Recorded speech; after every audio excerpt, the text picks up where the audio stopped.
madurar, aprender más de la palabra de Dios para estar lo mejor preparado posible para servirle con efectividad en su reino.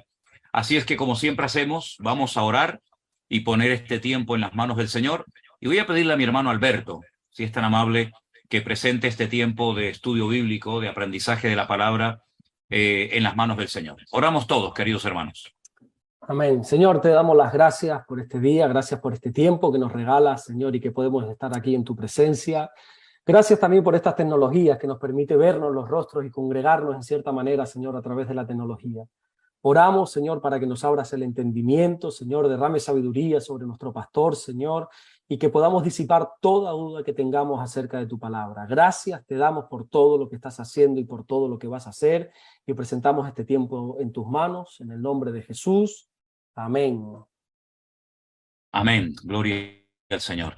Bueno, pues hermanos, adelante con las preguntas. Estaremos aproximadamente 1 hora y espero poder responder a las preguntas que ustedes tengan. Y si queda alguna pendiente, pues tengan la paciencia de esperar hasta la próxima semana, que si el Señor lo permite así, tendremos nuevamente la oportunidad de conectarnos. Así que adelante, Alberto.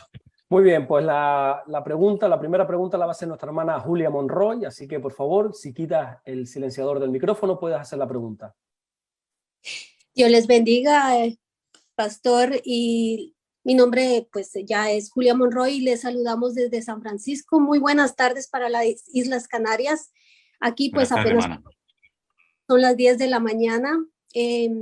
Dar un agradecimiento a cada uno de ustedes por el conocimiento que Dios les ha dado, y al moderador Alberto, gracias por su trabajo, por cada uno.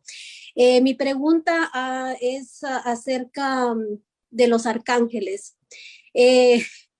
Yo he oído orar a personas, así una vez hoy escuché en el Pastor Online a una hermana compatriota que preguntó sobre cuando hacen las oraciones que atan y desatan, y pues yo también he oído de que nombran a los arcángeles, San Miguel, San Gabriel, pero me sorprendió que también nombraron a San Rafael.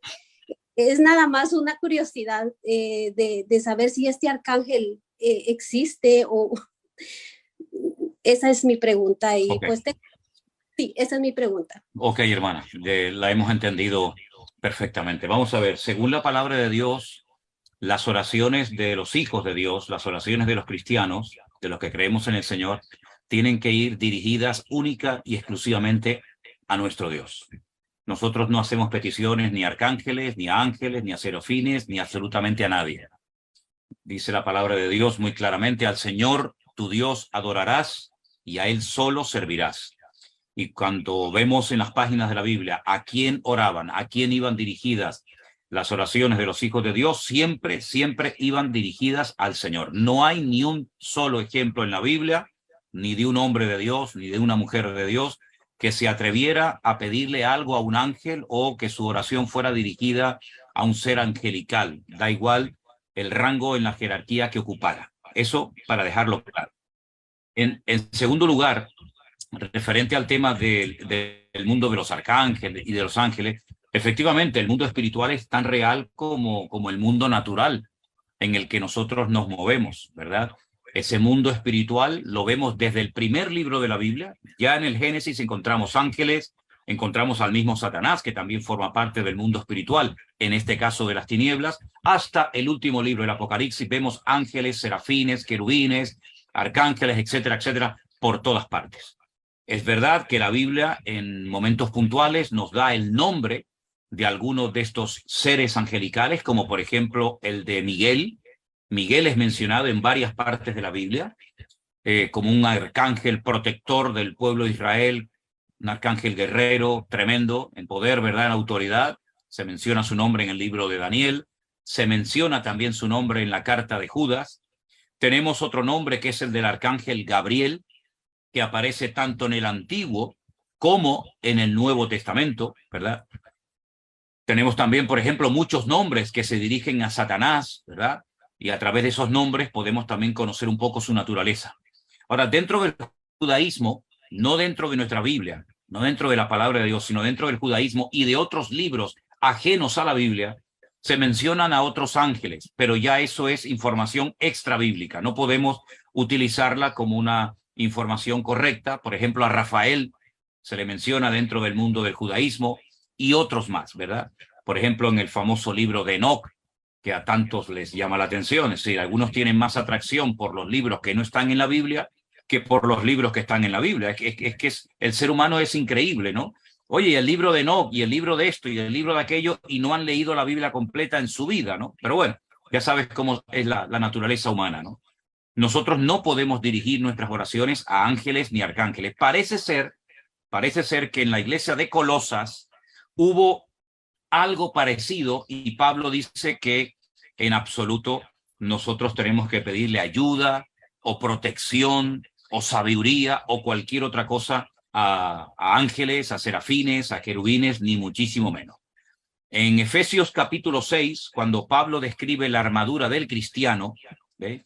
En Efesios capítulo 6, él habla de principados, de potestades, de gobernadores en las huestes espirituales de maldad en las regiones celestes. Es decir, hay toda una jerarquía. Cuando hablamos del mundo angelical, digamos, bueno, o del mundo de luz, pues vemos que hay arcángeles, serafines, querubines. Algunos de estos personajes son mencionados en el libro de Isaías, también en el libro de Ezequiel, pero en absoluto, tenemos que dirigir nuestras oraciones a nadie que no sea nuestro Dios. Tenemos que orar a Dios en el nombre de Cristo y todo lo que se salga de ahí es desorden, no es una enseñanza correcta, no es una enseñanza bíblica. Y los dos únicos nombres de arcángeles que tenemos en la Biblia son Gabriel, Miguel, y sabemos que Satanás también fue creado en un principio, no como Satanás, sino como un arcángel tremendamente poderoso, hermoso, acabado en hermosura, lleno de sabiduría, ¿verdad?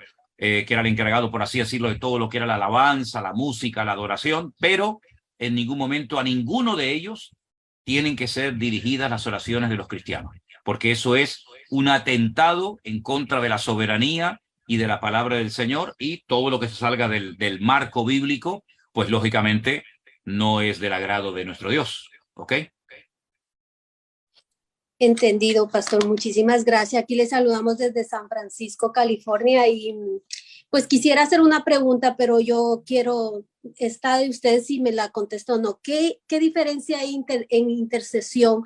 Porque los grupos de intercesión y adoración y oración, ¿qué diferencia hay entre esas tres cosas? Porque a veces parece que no entendemos qué es interceder, qué es orar y qué es adorar. Bueno, yo creo que no tenemos que complicarnos la vida con términos. Es decir, interceder, orar, es lo mismo. Es orar, es clamar, es interceder, es suplicar, es rogar. Es decir, tenemos un idioma que es tremendamente rico y que tiene muchos sinónimos para decir prácticamente lo mismo. Cuando estamos orando por una persona, que estamos orando e intercediendo. Pues hombre, estamos orando y estamos intercediendo y estamos clamando y estamos rogando y estamos pidiendo, y es lo mismo pero dicho de diferentes formas, ¿verdad? Adorar es otra cosa. Adorar tiene que ver muchas veces con una actitud, a veces también con alabanza, con música, con algo que hacemos en un culto para glorificar a nuestro Dios, pero no tenemos, ya digo, que complicarnos la vida con los términos. Es decir, cuando nosotros oramos al Señor, oramos al Señor. Si alguien quiere decir, no, yo estoy clamando al Señor, bueno, pues muy bien, usted dice el término clamar. No, es que yo estoy pidiendo, yo estoy suplicando, yo estoy rogando, yo estoy intercediendo. Hermanos, a mí me da igual cómo se llame, pero hagámoslo, por favor, porque a veces nos enredamos en términos y lo que menos hacemos es orar. Entonces, usted quiere clamar, usted quiere pedir, usted quiere rogar, usted quiere interceder. Hermana, haga lo que quiera, pero por amor de Dios, hágalo. Adorar tiene que ver generalmente, no siempre es así, pero tiene que ver a veces con lo que hacen los músicos, con lo que hacen los que están en la plataforma, adorando, alabando al Señor.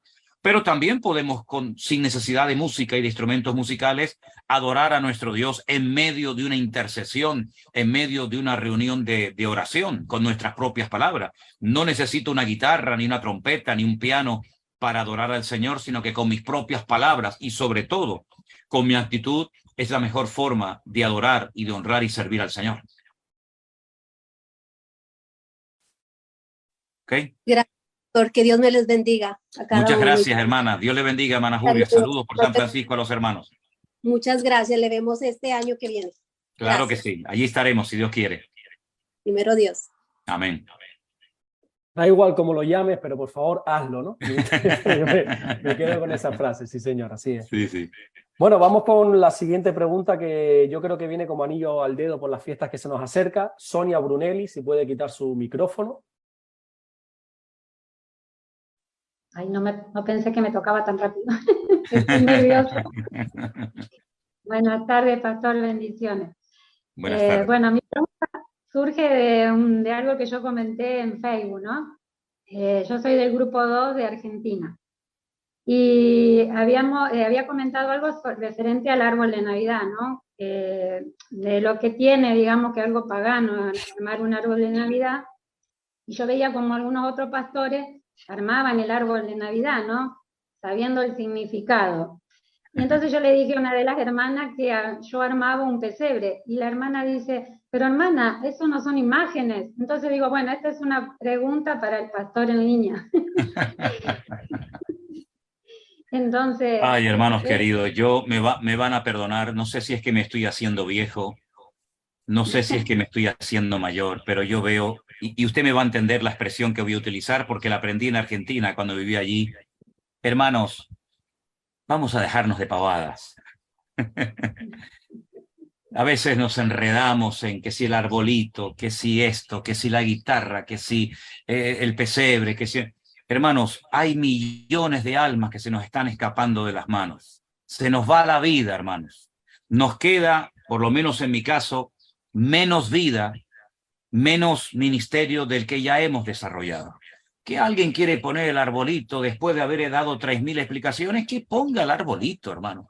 Que alguien quiere poner un burrito, que alguien quiere poner una burrita en la puerta de su casa para recordar que el Señor nació, hermano, como si quiere poner un tiburón, como si quiere poner un león, un camello, un rinoceronte. Hermano, mire, yo solamente sé una cosa, cuando yo salgo aquí a la calle donde yo vivo, hay gente durmiendo aquí en las calles todas las noches, pasando frío, pasando hambre. Yo veo a niños, hermanos, sin padres, sin amor, sin cariño. Yo veo todavía mucha gente enganchada al mundo de la droga, destruyendo sus vidas. Veo hermanos destrozados porque han salido heridos tal vez de alguna congregación.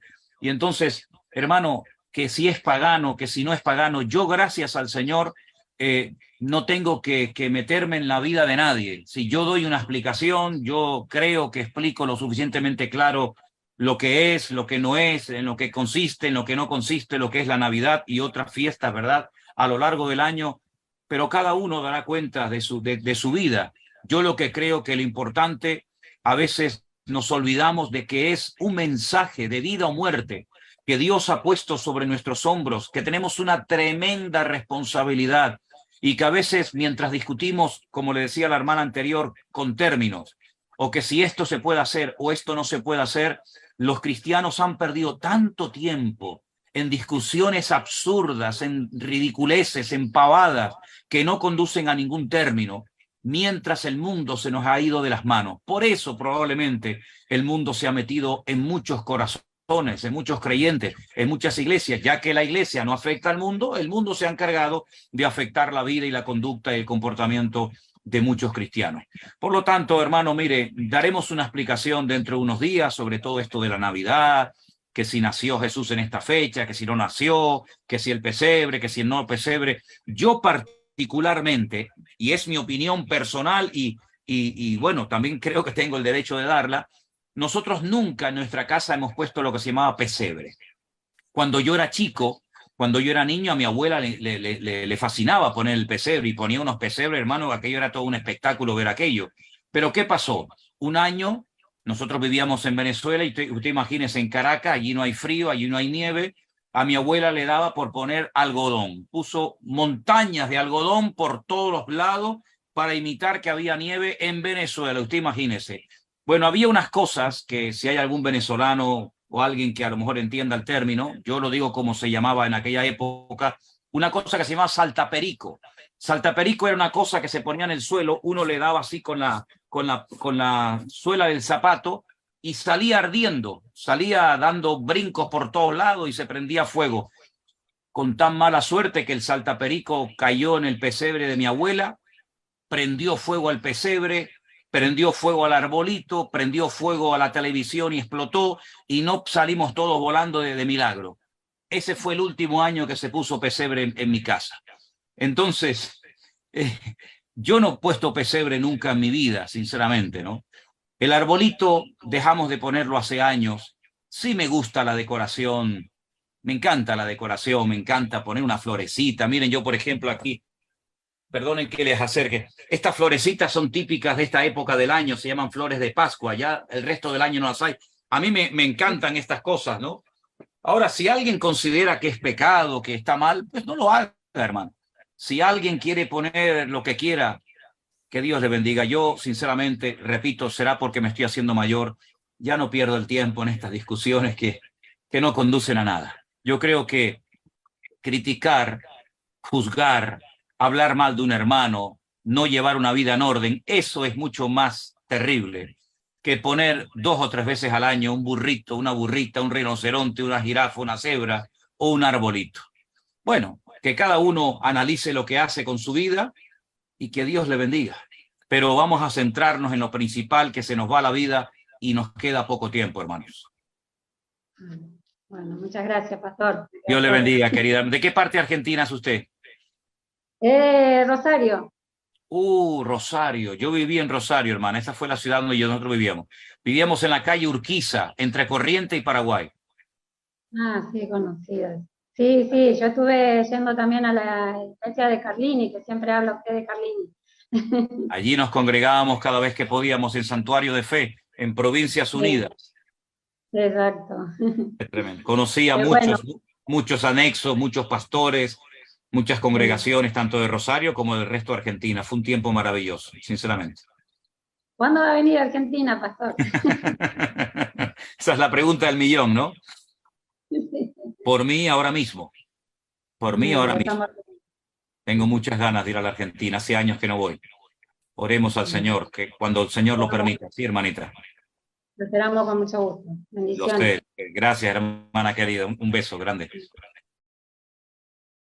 Amén. Adelante, Alberto. Excelente explicación. Al final nos centramos en tonterías y en boberías. Es que es así. Nos centramos en tonterías y en boberías, que si el arbolito, que si esto, que si lo otro, y se nos pasan las fiestas de Navidad y no hemos evangelizado a nadie, no le hemos hablado del Señor a nadie, que si el Señor nació ahora, que si no, Señor, pero háblale del Señor a alguien, por favor. Si una persona pone todo tipo de decoraciones y evangeliza a la gente y habla para el Señor, para mí vale más que el que no hace ningún tipo de decoración, pero no le habla ni al gato del Señor. Así mismo es, pero bueno.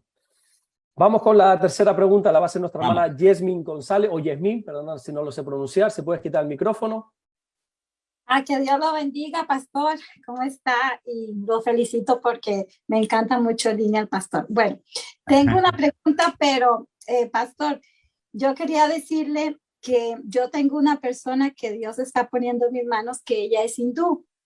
Y ella fue mi jefe por 8 años y yo le he hablado a ella de Dios y bueno, siempre ella ponía como esa pared y todo. Y en este año en la iglesia, esa no es mi pregunta, pero como estaban hablando sobre el evangelio, en este año en la iglesia hicieron un programa para la gente hindú, celebrar la Navidad para los hindúes, ¿verdad? Uh-huh. Y yo digo que pues no está malo con tal de llegarles al corazón, hay que hacer estrategias, ¿no? ¿Verdad? Pero yo no pude llevar a mi jefa y entonces ella me viene insistiendo a mí que ella quiere ir a Israel. Entonces yo le dije a ella, pero ¿para qué usted quiere ir a Israel si usted no cree en Jesús? Porque si va a ir solo para pasear, no es la gracia. Y yo estuve haciendo las vueltas para ir con usted ahora en febrero, pero no hubo cupo. No hay, si no hay. Yo siento en mi corazón de que me voy a aventurar con ella porque yo la estoy administrando dándole palabra y le dije que si ella quiere ir allá, pues vamos a aprender lo que es la cultura y el propósito de lo que tiene ese país, que es Jesús. Tal vez a ver si podemos coincidir en alguna parte para que cuando usted me vea, me pueda ministrar a mi jefa, si Dios lo permite, ¿verdad? Porque yo voy a ir en febrero. Y entonces quiero coincidir para que yo sé que en alguno de los lugares que usted vaya a ver si coincidimos Y cuando yo le diga, usted está mi jefa, ya usted se acuerde de que ella es hindú y la ministre, por favor. Si podemos. Nosotros en Jerusalén estaremos quedándonos en un hotel que se llama el Gran Cur. El Gran Cur. ¿Y para qué Gran Cur. fecha? Bueno, usted mírelo en internet, en la página web de nuestra iglesia están las fechas y están las fechas tanto de enero como de febrero, ¿sí? Yo voy a ir para febrero, si Dios quiere. Bueno, gloria a Dios. Si Dios me lo permite, y el propósito es solo para evangelizarla a ella. Yo nunca he visto tantos cientos y cientos de hindúes como en este último viaje que hice hace unas semanas a Israel. Había muchísimos hindúes. Nunca había visto tantos. Wow, y esos son difíciles de administrar porque ellos tienen tantos dioses y tantas creencias, pero bueno, para Dios no hay nada imposible. Amén. Mi pregunta, pastor, es esta, no sé si usted se acuerda que yo hace como 2 meses le había preguntado sobre la mujer virtuosa, no sé si se acuerda que yo iba con mi esposo. Usted me dijo que estudiara el Proverbios 31, y yo lo estudié, pero yo le hice esa pregunta porque viendo una predicación sobre se llamaba conflictos familiares. Y yo estoy pasando un conflicto familiar. Entonces usted habla ahí sobre Corintios, de cómo se tiene que comportar el matrimonio, cuál es el derecho del hombre, de la mujer. Y el versículo en que yo me estoy reflejando es en este que dice, si una mujer, en 1 Corintios 7:13 dice, si una mujer tiene marido que no es creyente y él consiente vivir con ella, no lo abandones. Pero ¿qué pasa si un marido ha conocido de Dios y dice ser creyente y le es infiel a la esposa? ¿Cuál sería el comportamiento de una mujer creyente? Y yo ya me busqué todas las virtudes de Sara, de Dorca, de Ana, pero usted se enfocó en esta predicación en la de Ruth. A ver si usted me puede aconsejar. Si una mujer cristiana, una verdadera mujer, como dice Proverbios 31, una verdadera hija de Dios, ha tenido la desgracia, ¿no?, de experimentar la infidelidad de su marido, y su marido de corazón, de verdad, se arrepiente, abandona el pecado, pide perdón y quiere volver al Señor, primeramente al Señor, y con su familia.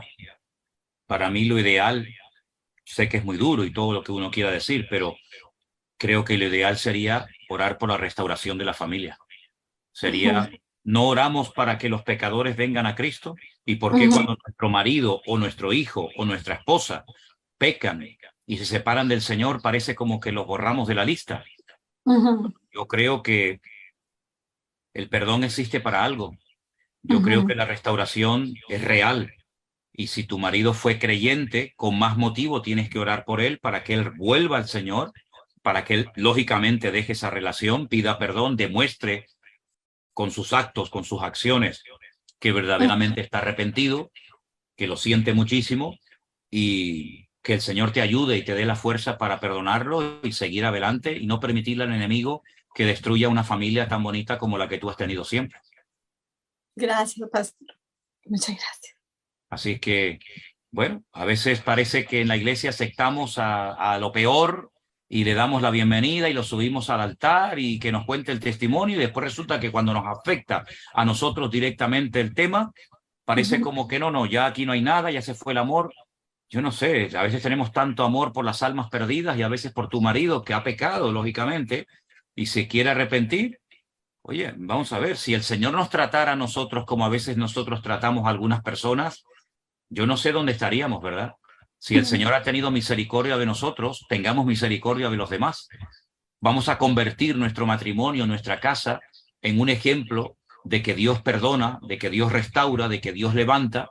Y claro, tiene que haber lógicamente un genuino arrepentimiento, una conversión de verdad, una búsqueda sincera de parte del Señor, dejar el pecado, evidentemente, ¿no?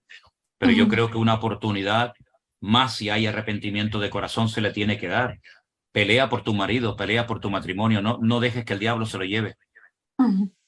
Muchas gracias, pastor, que Dios lo bendiga. Y entonces a ti. Puedo coincidir con usted en febrero, ¿ok? Claro que sí, mi hermana. Ánimo, Dios te bendiga mucho, bendiciones. Una pregunta un poco complicada, pero bueno, de verdad. Vamos con la siguiente pregunta, que la va a hacer nuestra hermana Tatiana Espinosa, así que la invito a que quite su micrófono y pueda preguntar. Con ese precioso niño. Sí, ahí lo estamos viendo con el No gorrito. me cansaría de verlo. Pastor, ¿cómo está? Buenas tardes. Dios te bendiga, Tatiana. Bendición, por fin me pude conectar. Me conecté hace meses y de ahí ya no pude coincidir por varias razones, así que por eso yo quería pues abusar el día de hoy con un par de preguntas.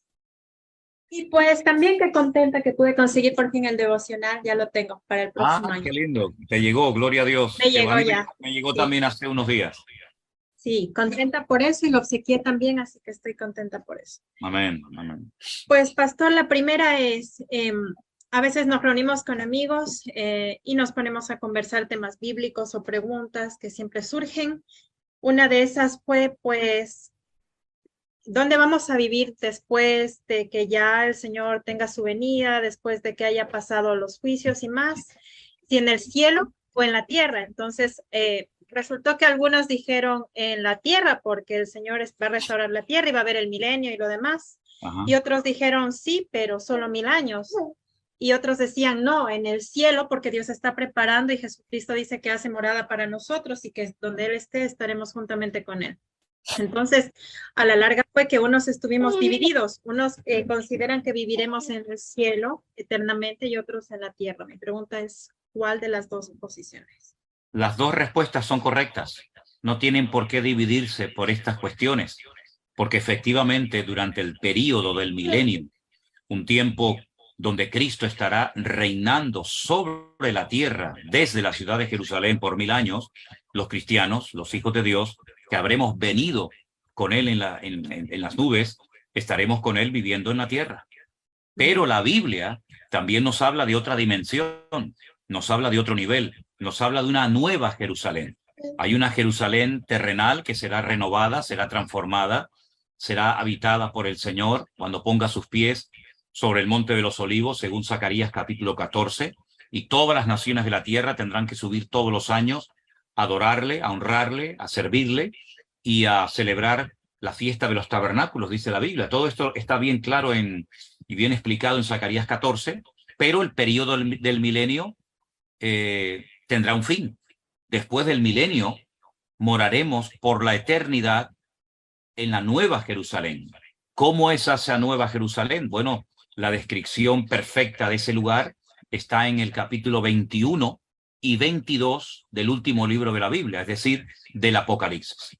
Entonces, no se dividan y se peleen entre ustedes porque todos tienen razón. Es verdad que estaremos un periodo en una tierra renovada, gobernada por el Señor durante el milenio por 1000 años, pero también es cierto que habrá una nueva Jerusalén que no tiene nada que ver con la Jerusalén terrenal, cuyas calles son de oro, cuyas puertas son de perla, etcétera, etcétera, y eso será en la eternidad, en una dimensión que no somos capaces de entender ahora. Ahora bien, yo estaré donde el Señor esté. Si el Señor dice que esa nueva Jerusalén estará aquí, yo aquí me quedo y no me voy. Si está 50 metros más arriba, o 5.500 metros más arriba, o 25.000 kilómetros más arriba, me da exactamente la posición y el lugar. Pero yo haré todo lo posible por estar lo más cerca del Señor posible, tanto en la Nueva Jerusalén como en la Jerusalén del milenio. Pienso que el lugar es lo de menos. Lo importante es que estemos donde Cristo está. Y donde Cristo esté es donde mejor nos vamos a sentir. Perfecto, pastor.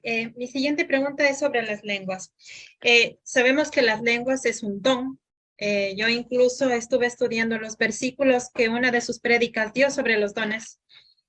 Resulta que estoy en un estudio, bueno, como un estudio bíblico en la iglesia, y ellos nos dijeron que tenemos que dejar al espíritu libre y que debemos dejar que se manifieste algún momento el don de lenguas y que todos deberíamos alcanzarlo. Entonces me parece un poco extraño porque todos tenemos dones diferentes y considero que las lenguas no es un don que todos debemos tener o alcanzar, pero me dijeron que es una manifestación del espíritu y que por eso pues deberíamos llegar, a ese nivel. Ok. Entonces, confundida en esa parte. Bueno, el hablar en lenguas evidentemente es una manifestación del Espíritu, pero no limitemos al Espíritu Santo única y exclusivamente a esa manifestación. Hay muchas manifestaciones del Espíritu. Ahora, yo quisiera que tomaras nota de estos versículos que te voy a dar, que se encuentran en Primera de Corintios, el capítulo 12, ¿verdad? Primera de Corintios, capítulo 12, a partir del verso 26 al 31 voy a estar leyendo. Repito, por si alguien está tomando nota. Primera de Corintios 12, del 26 al 31. Y el texto dice así: de manera que si un miembro padece, todos los miembros se duelen con él. Y si un miembro recibe honra, todos los miembros con él se gozan. Vosotros pues sois el cuerpo de Cristo, y miembros cada uno en particular.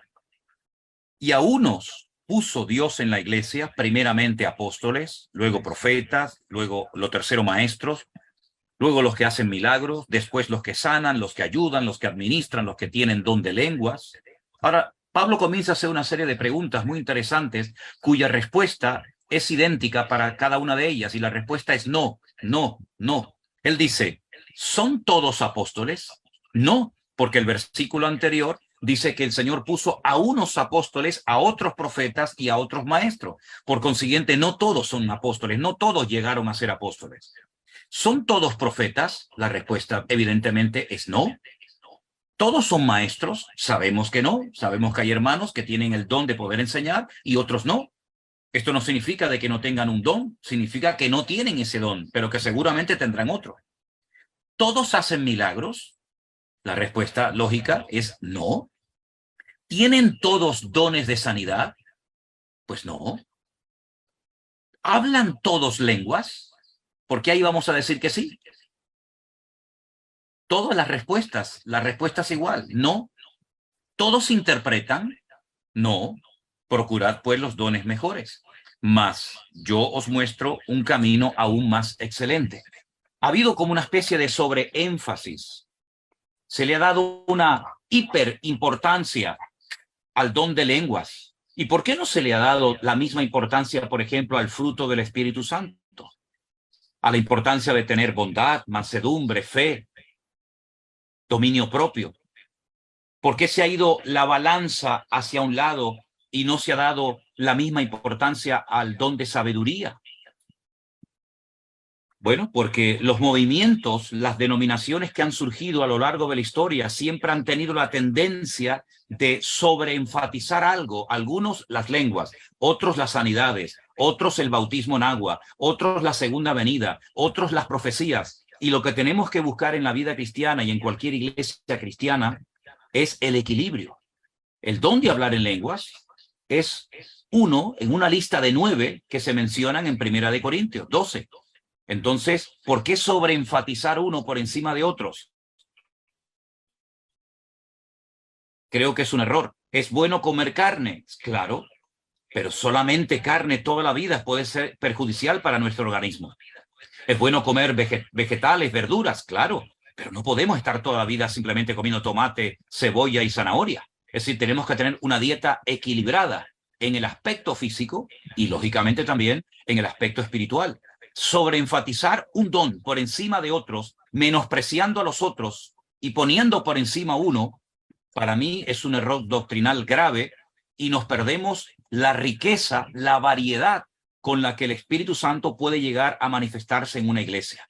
Dice la Biblia, todos son ojos, en un cuerpo todo es una pierna, todo es un corazón. No, necesitamos a todos los miembros. Por consiguiente, también necesitamos todos los dones, todas las manifestaciones del Espíritu, y no quedarnos con uno descartando a los demás. Esa es mi opinión, y yo sé perfectamente lo que dicen, porque yo me crié en una denominación donde todo el mundo, sí o sí, quisiera o no, tenía que hablar en lenguas. Y cuando terminaba de hablar en lenguas, supuestamente, ya se quedaban tranquilos porque ya se había llegado a la meta. La meta no es hablar en lenguas. La meta no es... Perdón, pastor, se le está cortando el audio. Pero si hacemos, a lo que podemos llegar a ser, creo que cometemos una gravísima equivocación y por eso muchas iglesias han entrado en crisis. Perdón, por eso muchas iglesias han entrado en crisis, ¿verdad? Porque le han dado un sobreénfasis a un don por encima de otros. Perdón, pastor, se le está cortando el internet. Si puede conectarse desde la otra cámara que no se le para y pone el audio por ahí, sería mejor. No sé si ha llegado bien la comunicación, Alberto. No, si responde otra vez sería mejor porque se le cortó casi desde el principio. No sé, por aquí no se le oye, ¿eh? Ay, qué pena, no se le oye. No se le oye, ¿eh? Lo tiene silenciado, quita el micrófono. Sí, es una Ahora. lástima Sí. que se sobreenfatice un don por encima de otro. Yo creo que todo es importante. No podemos vivir toda la vida comiendo carne o toda la vida comiendo vegetales. Yo creo que tenemos que tener una dieta equilibrada, tanto en lo físico como en lo espiritual. Y cuando hacemos un sobreénfasis sobre un don, estamos menospreciando a los otros. Y todo es necesario. Y no todos tenemos por qué tener los mismos dones, ni muchísimo menos. En la variedad está la riqueza del espíritu en la vida de una iglesia. De acuerdo, pastor. Exactamente fue lo que dije. Luego me dijeron sobre, para decirme lo opuesto, me mencionaron un versículo sobre el hecho que se dio en Pentecostés, que todos hablaron en lenguas y que por eso debemos llegar a eso, pero aún así no estuve de acuerdo, pero quería aclararlo. Mi última... El día de Pentecostés, efectivamente todos hablaron en lenguas, sí. Pero los versículos que te he leído de Primera de Corintios, años más tarde de Pentecostés, Pablo, que es el que pone mucho orden en las iglesias, él dice, hermanos, ¿todos son apóstoles aquí ahora o qué? ¿Verdad que no? ¿Todos son profetas? ¿Todos son maestros? Cuidado, no todos van a hablar en lenguas, no todos van a hacer milagros. Cada uno tiene que descubrir cuál es su función en el cuerpo de Cristo. Lo que pasó en el día de Pentecostés fue una señal para todos unánimemente, porque era necesario que así fuera, pero una iglesia que sobreenfatiza un don, menospreciando a los otros, se pierde la riqueza de todo lo que podía haber llegado a ser el Espíritu Santo en la vida de un creyente. Amén. Y mi última, que es como que rapidísima. Sabemos que estamos bajo un nuevo pacto, pero siempre, especialmente con la parte de, se da cuando hablan de los diezmos, que muchos dicen, bueno, eso está en la ley antigua, ya no debemos, no se hace de esa misma manera como se hacía en el Antiguo Testamento, pero una vez me dijeron, bueno, entonces los cristianos toman la Biblia a su conveniencia, porque algunas cosas sí adoptan la parte de la ley antigua y en otras, pues dicen que ya no, porque estamos bajo el nuevo pacto. Entonces, ¿qué es lo correcto? ¿Debemos tomar o no la ley? El Señor no vino a abrogar la ley sino a cumplirla, porque nadie podía cumplir con la ley. La ley se dio para que el pueblo tuviera unos parámetros, digamos, una línea de conducta, hasta que viniera Cristo con el Evangelio y con la gracia. ¿Qué es lo que ocurre? En Cristo, toda la ley se cumplió. Por eso no tendríamos nosotros necesidad nunca de ir al templo de Jerusalén a presentar nuestros sacrificios, porque Cristo fue el Cordero que se ofreció al Padre en sustitución por nuestros pecados, ¿verdad? En Cristo se cumplió absolutamente todo. Lo que pasa que hemos adoptado, en algunas iglesias más que otras, se ha adoptado un sistema de financiación para poder cubrir con los gastos. Pero realmente en el Nuevo Testamento, el diezmo, no hace falta ni enseñarlo, porque cualquier creyente nacido de nuevo sabe que en el nuevo pacto todo le pertenece al Señor. Por lo tanto, pelear por el diezmo, no diezmo, yo digo, los que no están de acuerdo con el diezmo, no hay ningún problema. En vez del 10, den el 20 y ya está, problema solucionado. Y los que estén de acuerdo con el diezmo, pues que den el diezmo. Lo que está bien claro es que el corazón de una persona que ha nacido de nuevo tiene que ser una persona generosa, pero no damos por imposición, no damos por obligación, damos por convicción, porque entendemos que la obra de Dios necesita de nuestro apoyo, no solamente espiritual, sino también de nuestro apoyo, digamos, material, para que se pueda seguir difundiendo el Evangelio. Pero presionar, asustar y manipular a los hijos de Dios, a los santos redimidos y comprados por la sangre de Cristo, para que den sí o sí, porque si no dan parece que están bajo maldición. Eso es no tener ni la más remota idea de la obra de Cristo en el creyente. Hay personas que dan el diezmo y probablemente se pasen la eternidad en el infierno. Y hay personas que nunca han dado el diezmo y caminarán con Cristo y con los profetas por las calles de oro en la Nueva Jerusalén. No es lo que hacemos, sino es lo que somos en Cristo Jesús. Aquel decía, yo doy diezmo de todo lo que gano. Yo ayuno varias veces a la semana.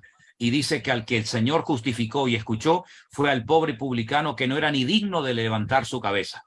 Por lo tanto, otra vez volvemos, en vez de hacer un sobreénfasis en las lenguas, ahora lo hacemos en el diezmo, otros en el bautismo en agua, otros en las profecías, otros en el evangelismo. Y el equilibrio, ¿dónde lo dejamos?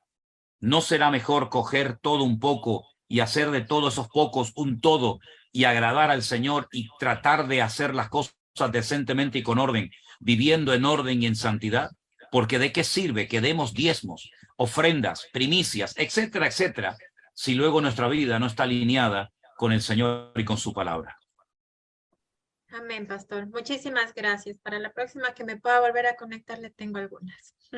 Amén. Bendición. Dios te bendiga, mi hermana Tatiana. Bendiciones. Muy bien, vamos con la siguiente pregunta que va a ser, bueno, por primera vez hoy un hombre, Oscar Ríos. Gloria a Dios. ¿Se puede quitar el micrófono? Ahí está, perfecto. Pastor, buenas tardes. Que el Señor les bendiga. Buenas Espero que tardes, estén hermano muy bien. Oscar Ríos. Bienvenido al programa. Sí, pastor, me comunico desde un municipio que da una horita de Medellín, Colombia. Se llama Cisneros, Antioquia. Hace aproximadamente 6 meses vengo escuchándolo. Le cuento que ha sido, o sea, una total bendición porque llevo bastante tiempo en el cristianismo y estuve un tiempo también en el pastorado. Estuve con otra pareja y con mi esposa. Estábamos llevando una iglesia.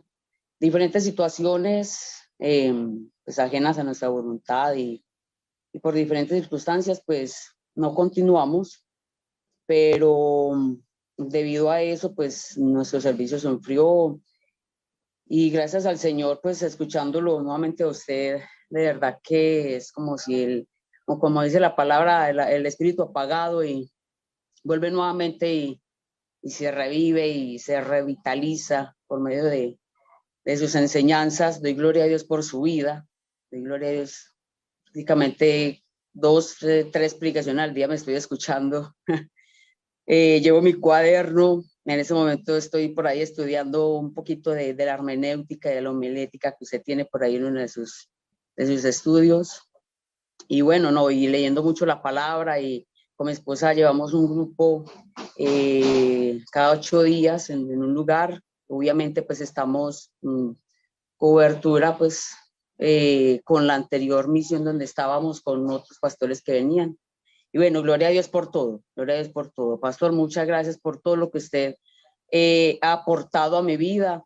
Amén. Mi esposa de cariño, cuando yo le digo algo, ella me dice, ¿quién? El canario, de cariño, el canario, pero bueno, gloria a Dios por todo.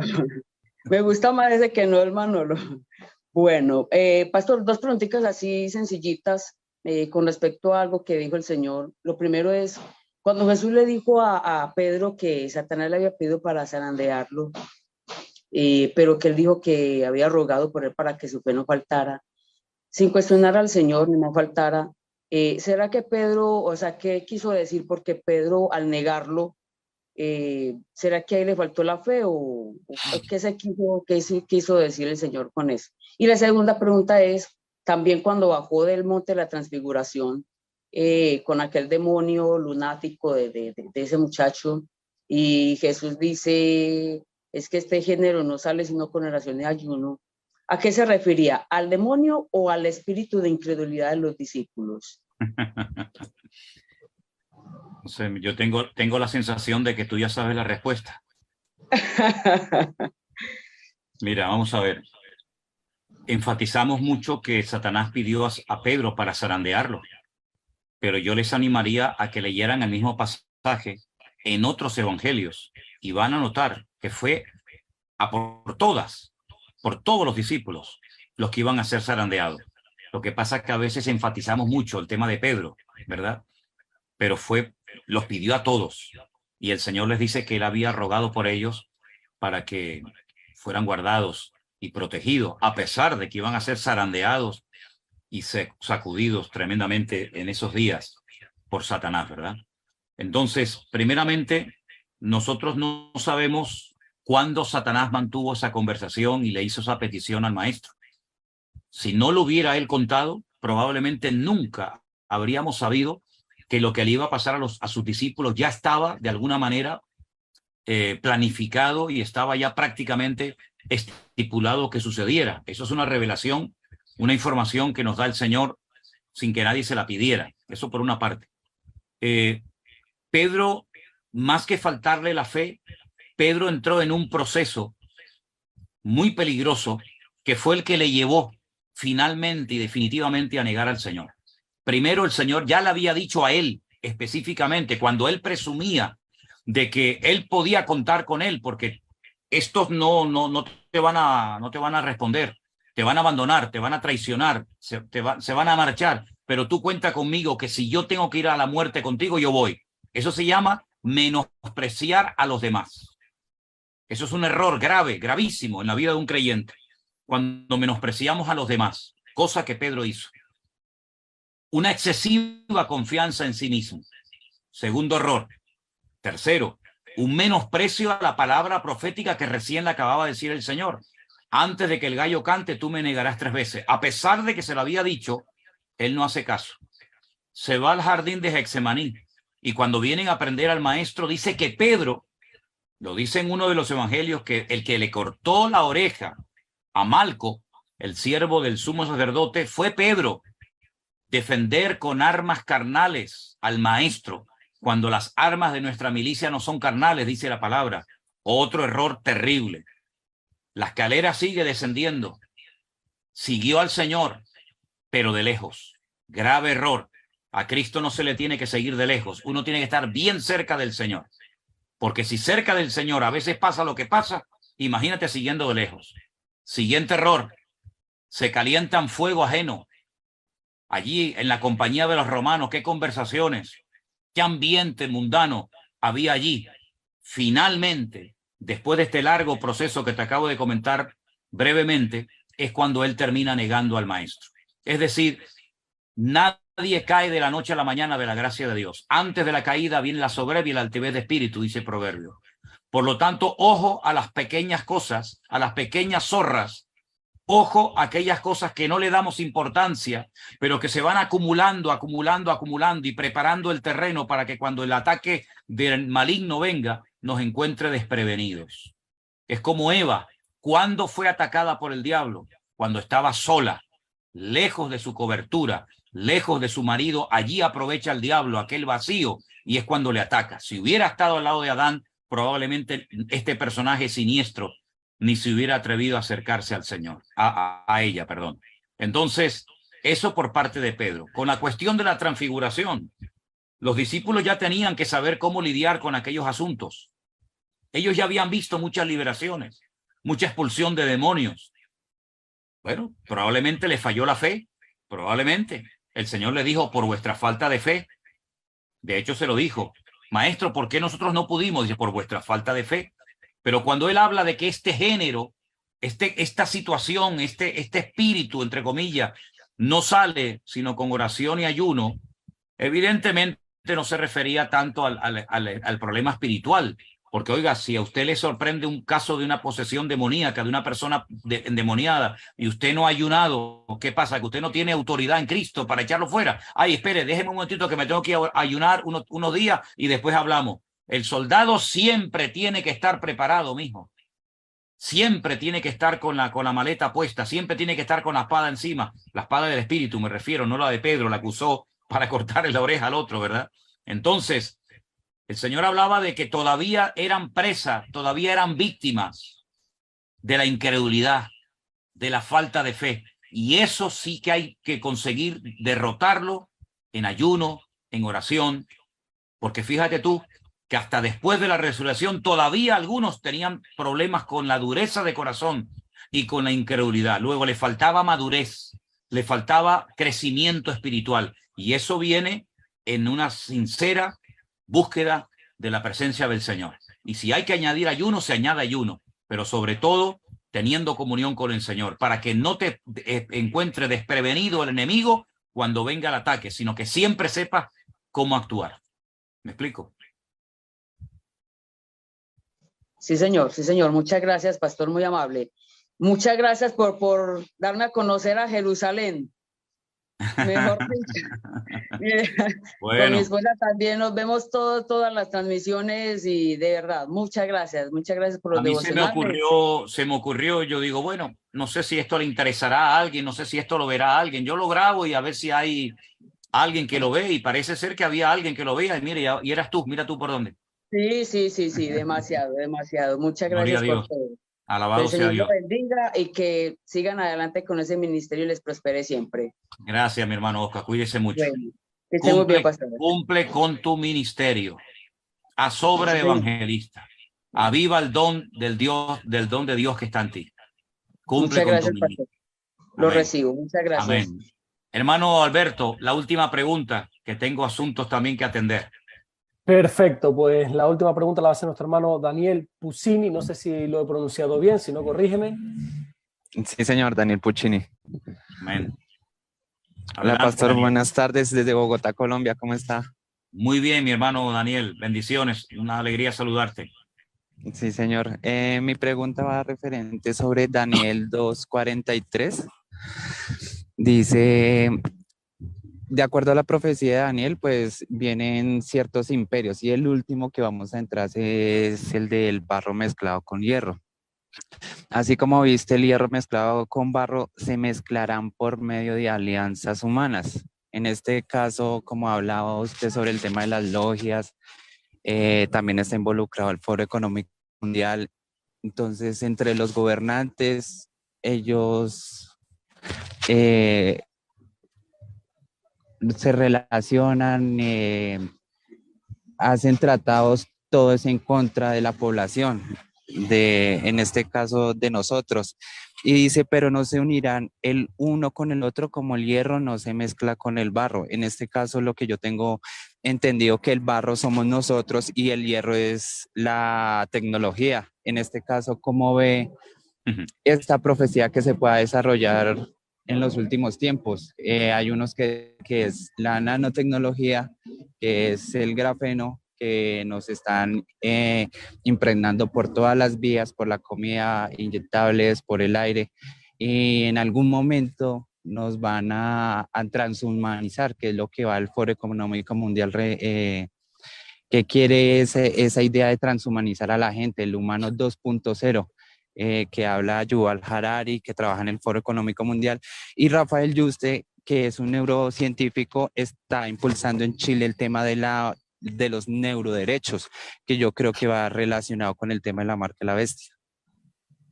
Bueno, primeramente no tienes que dar por hecho todo lo que oyes y todo lo que se publica, porque incluso cuando hablas de ciertas y determinadas cuestiones, hablas de nosotros. Es decir, tú mismo hasta te involucras y te metes en algo de lo cual la Biblia no dice que será exactamente así. Si bien es cierto que nosotros fuimos creados del barro, de la Adamá, como dice el texto original, de un tipo de tierra que se llamaba Adamá. Por lo tanto, de ahí salió Adán, de esa tierra llamada Adamá, que no era la otra que se llamaba Haaretz. Esa unión entre el barro y el hierro de Daniel capítulo 2 no tiene absolutamente nada que ver con nosotros. Absolutamente nada que ver con nosotros. Es decir, tenemos que tener una sola vara de medir. Me explico. ¿Qué es lo que quiero decir? Si nosotros vamos a hacer una obra de construcción, digamos, no podemos utilizar pulgadas y centímetros, porque ya empezamos mal. Si vamos a utilizar el sistema métrico decimal, lo tenemos que emplear desde la A hasta la Z. O si queremos emplear otro sistema de medición, empleamos el otro, pero no podemos mezclar uno con otro. Por lo tanto, si el primer el primer material que se menciona ahí, que es la cabeza de oro, representa al imperio babilonio, ¿por qué no representa la fe del cristiano, que también es comparada con el oro? Si el segundo material, que es la plata, que dice que el pecho y los brazos eran de plata, ¿verdad? Esto representa otro imperio, tenemos que darle la misma interpretación del anterior, es decir, son imperios que están representados por distintos materiales. Lo que no podemos utilizar el barro, la plata, el hierro, ¿verdad? Extrapolando, haciendo una incorrecta interpretación del texto bíblico utilizando diferentes varas de medir. Es decir, es verdad que el cristiano o el hombre, el ser humano, fue creado del barro, pero no tiene nada que ver el barro, el material con el que fue formado el ser humano, a la hora de interpretar el sueño de Daniel capítulo 2, porque gracias a Dios, el sueño de Daniel capítulo 2 no hay que interpretarlo, ya está interpretado. La interpretación ya se dio, tanto el sueño como su correcta y bíblica interpretación. Y el cuarto imperio, que está formado por las piernas, dos continentes, ¿verdad? Dos civilizaciones diferentes, antagónicas la una a la otra, representó a un imperio, representó en su momento a Roma, pero al mismo tiempo, en el espacio y en el tiempo, la Biblia nos habla de que se levantará un líder mundial llamado el Anticristo, bueno, denominado el Anticristo, aunque no es verdaderamente su nombre, pero nosotros tenemos que saber en qué tiempo de la historia, de los últimos tiempos, vamos a estar y en qué tiempo de la historia no vamos a estar. El hombre tiene muchos planes y proyectos y estrategias, y quiere manipular la genética, y quiere manipular los genes, y quiere manipular el ADN, y quiere cambiar muchas cosas, pero nada ocurrirá sin permiso de Dios.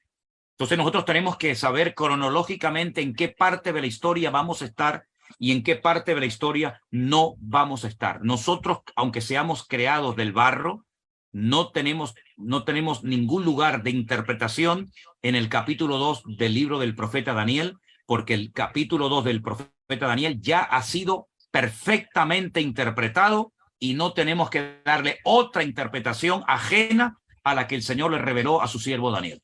Por lo tanto, hay cosas que están en puntos suspensivos, hay estrategias, hay una agenda mundial, hay cosas que las naciones quieren hacer, que los gobiernos quieren hacer, pero nuestra fuente de información no es lo que quiera hacer este señor ni el otro. Nuestra fuente de información fidedigna, que no falla y que es real, es la sagrada y bendita palabra de Dios.